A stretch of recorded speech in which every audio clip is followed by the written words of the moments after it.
Hello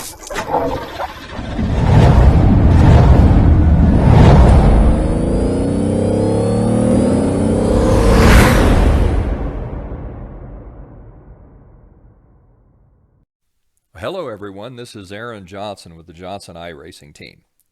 Hey, iRacing's made some changes for Season 1 of 2022. One of the most interesting is that they have decided to take the iRacing Legends Cup and advance it to a Class C. That means you're going to have a Class D license to be able to race. The rookies aren't going to be able to run with us. Those are going to be some positive changes, but they're going to up the number of cars that can be in, so the maximum number of cars now will be 18. And some of the tracks are fairly small. The Charlotte Legends track's a little less than a quarter of a mile. So it's going to be a lot of cars on smaller tracks. That's going to make it a little more challenging. Good thing, I think driver quality will go up. Challenging thing, we're going to have more cars on the racetrack. We're also going to have some caution flags. So pit strategy can come into play. Depending on what's happening, you may be able to change tires and get back out in time and see if tires are going to give you an advantage later in the race. So there's some things there that you're going to have to watch. The other thing that's come in is we've got some new tracks coming in. One of them, the Bullring, is where I am today. I'm going to give a video today showing how I get around the Bullring. They've also added Hickory, Irwindale. Gosh, I'm drawing a blank on the fourth one, but I know there are 4 new tracks. Maybe it was Stafford. So we're going to see some new challenges in the iRacing Advanced Legends Cup. It's now the VRS Cup. So Virtual Racing School is coming on board as a sponsor for the Legends. So what I wanted to do today is I wanted to take you through the way I run the Bullring. We've been racing the Bullring pretty much every season in the Tyler Daniels Racing League of Legends. We're in our 5th season now, typically running 10 to 12 races in any given season. Seasons will run anywhere from 10 to 14 weeks depending on how the holidays fall and if we have an off week, because Tyler Daniels Racing has a different series going, something like the iRock series or maybe the Iconic series. So we've run the Bullring about half a dozen times, and there are a couple things that I think we can say with some confidence. One is the Bullring is going to present a different challenge than most other tracks. The back straightaway has a big arching curve, so the back straightaway is curved. The Bullring is kind of D-shaped. And the front straightaway where the flag stand is straight. So coming out of turn number 4, the wall comes at you pretty quickly. So getting out of 4 is going to be a key. And getting into 3, because you're coming in off that arced straightaway, getting into 3, if you get on the brakes a little too hard or you sweep into the corner, put too much wheel in the car, really easy to spin the car coming into 3. So we've got some things we've got to watch. So what I thought we'd do here is we're going to hop in the car. I'll have the driving line off for now, and it's my preference. I run without the driving line, but I encourage you to use the driving line until you're confident in the line that you're running at the track, and then learn to run that line without the driving line. So over the long run, what will happen is in a race situation, the driving line can actually keep you from trying to make a move to pass someone or trying a different line as your tires wear. So that driving line is a help when it comes to learning to be consistent, but it can be a hindrance when you've got a good consistent line and then you're trying to find a little better way around the racetrack as conditions change or as tires change. So what we're going to do here is we're going to run a couple of laps. We're just going to kind of watch what it looks like from inside the car to run a couple of laps at the Bullring. So here we go.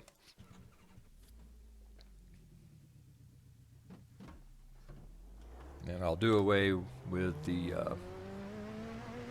overlay as well. Up high, I'm going to sweep down in the middle of the corner. This is the path I would follow if I were getting ready to run a qualifying lap, because you can carry a ton of speed down the front straightaway here.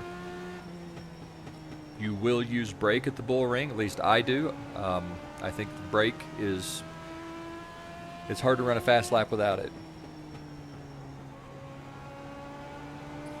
Back out to the front straightaway. So watch that one more time, right up against the wall. In, you want to get right on the white line. You can barely see it at this track, and depending on track conditions, really hard to see the apron line in the corner. Same thing. On the brake, off before the apex, back onto the throttle pretty quickly as well. All right, so that was 2 laps at the Bullring.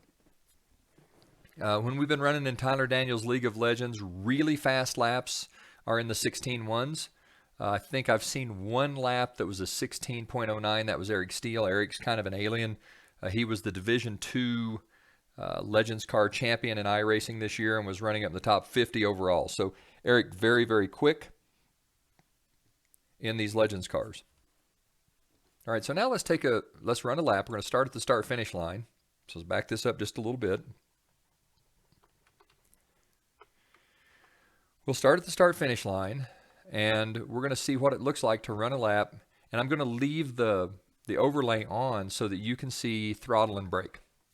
Right? So we're going to start out by watching where I go into the corner. I'm just going to right up against the wall, and you'll notice that I'm turning into the corner. There's really not a great marker for where you turn into the corner.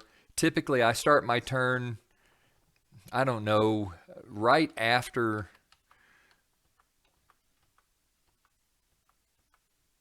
maybe right after the Legends car or the 600 racing icon right here. I'll go, about a heartbeat past that.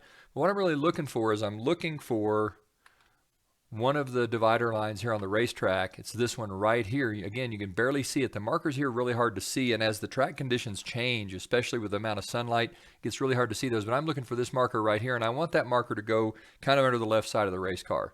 So it's right here. We can see it. It's right here. I want this marker, this lane divider, to be coming right under the left side of the windshield post. So I'm going to do that. And as I get to that marker, I'm going to roll out of the throttle, and I'm going to start touching the brake at about the same time. And you'll notice that down here, I'm starting to get on the brake as I roll out of the throttle. I'm going to steer the car down toward the center.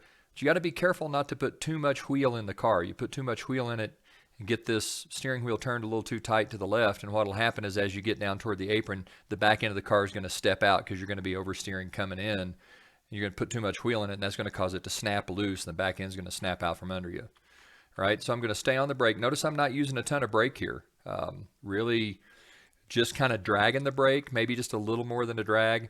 And I'm going to drag it until I can get right down on the divider line that divides the apron from the track. You can just barely see it. And in some light conditions, it's almost impossible to see because in the real world, if you were at the Bullring, a lot of times you'd be driving right over that white line. It gets a lot of rubber laid down on that white line. That turns the white line black, so very difficult to see. I'm going to stay on that brake right to the apex of the corner, and as I get to the apex, I'm going to start to let off the brake. You can see it right here. I'm starting to let off the brake just as I get to the apex of the corner, and I'm going to get back into the throttle immediately. So it's off the brake and onto the throttle pretty much simultaneously.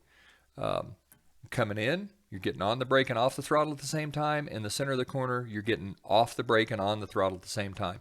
And you can get into the throttle pretty quick here. Once that car starts to settle down, you roll in for just a minute, and then once you can feel it kind of taking a set, you can just hammer the throttle coming out. If you've got a good setup, it'll put the power to the ground, and you can mash the throttle flat. So coming out of 2, you're mashing that throttle hard, and you're going to let the car drift right up to the outside wall. You want to straighten that steering wheel up so that by the time you get over here to this scoreboard or to this white, almost like a gate, you want that steering wheel to be as straight as you can get it going down the back straightaway. See, I'm actually as straight as I can be just about the time I get to this scoreboard.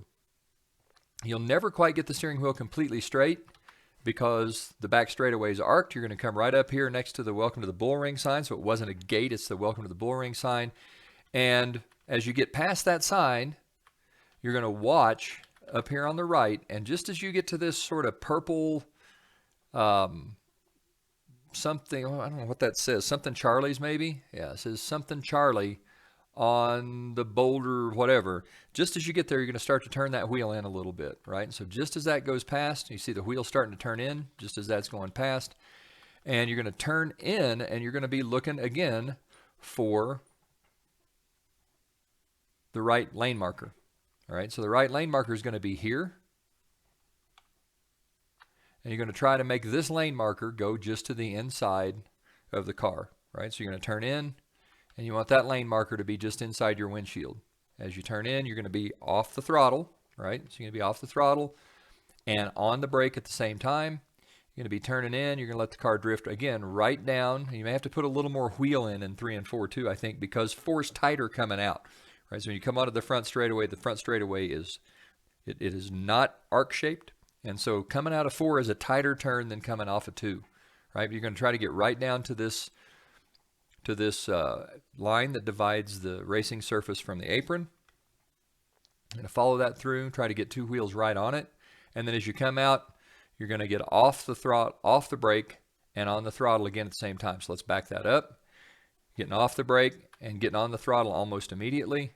You're going to come right out of that turn, let the car drift, and you want to drift right up against the wall. Now it's really easy to touch the wall right here. It seems like the wall maybe comes in just a little bit here, so you'd be right up against the wall, and just as you get to the flag stand or just past it right here, and you can see there are the marks.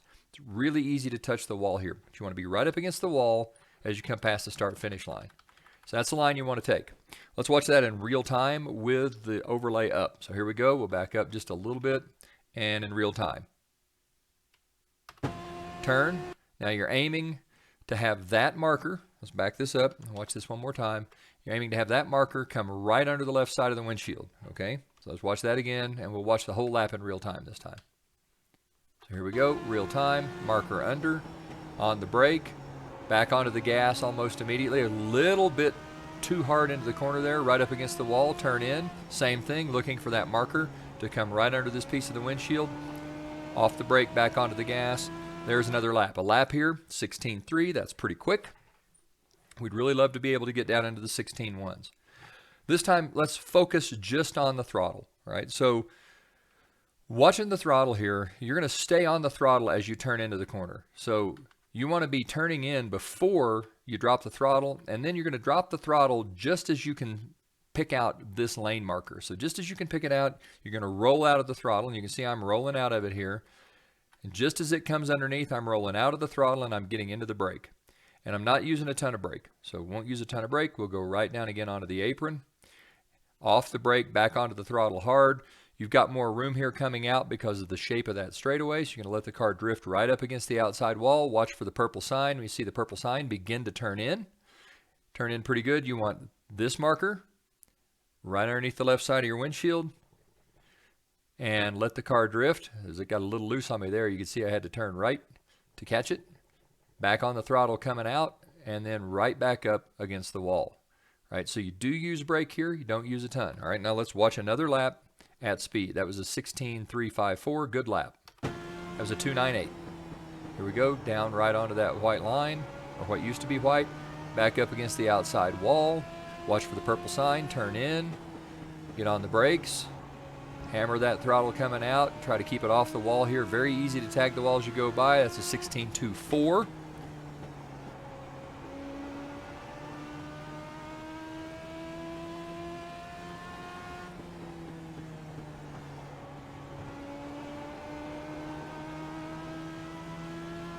(16.22). We get down to the 16.1s, we're having a pretty good lap.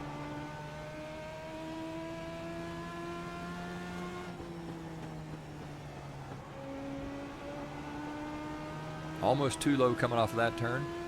16.25. Got into that corner too deep, and that caused the car to push coming out.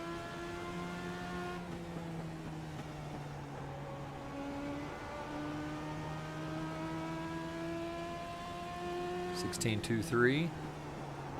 There's a nice turn right on that white line. Car coming up looking good coming off of 2. Car looking really good in the middle of 3 and 4. Looks good coming off 4.2. That should be a good lap. 2.6. Let's watch one more here and see what we run.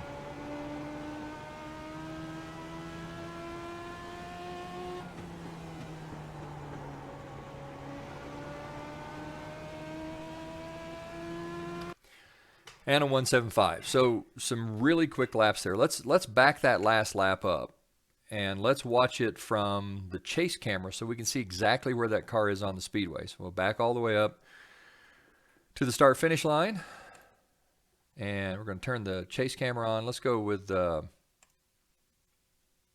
let's watch from the far chase, and we're going to go ahead and do away with the overlay and we'll see kind of how this lap looks from that higher perspective. So 16.175, that'd be very competitive in the TDR leagues. It'd be good enough if you could be consistent with it to run up in the top 5, and the top 5 in our leagues are pretty good. It's hard to win in the League of Legends. So let's have a look here. Here we go.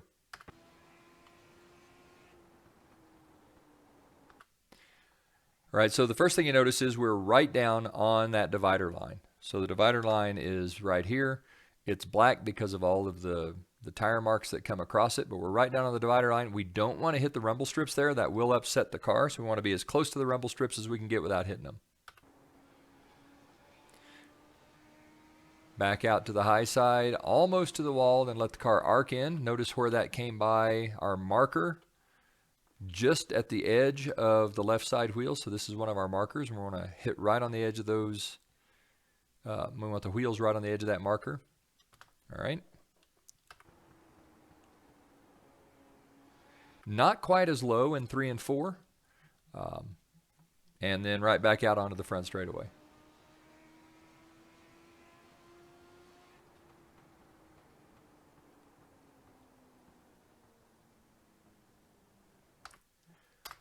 That's how you get around the Bullring.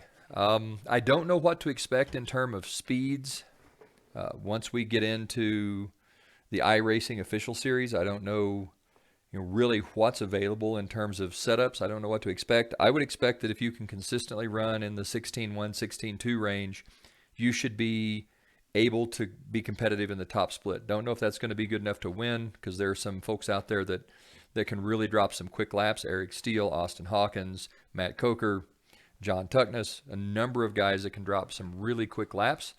But I would say if you're running 16.1s and 16.2s, you're going to be able to be competitive. The other thing I'm going to do, this setup, I will go ahead and drop it. I started with the TDR setup, but I've modified it extensively. I'm going to go ahead and save that setup as the Johnson iRacing team base setup. And I'm just going to make that available on jirtracing.com. So next week when the Bullring comes around, you should be able to go to jirtracing.com, go to the free setups page, and look for the Bullring. It should be there for you. Download that setup and go to your downloads folder, then copy that and go to your iRacing setups folder and paste it into the Legends 34 Ford setups, and you should see it. If you're not sure how to do that, you can send a message to me or to the group on the Facebook page. Fish Fisher and a couple of other guys kind of monitor that, and so we can help you out. All right, that's going to do it for this tutorial, how to find the fast groove at the Bullring. For the Johnson iRacing team on the Johnson iRacing Network, this is Aaron Johnson saying, go fast, turn left, have fun.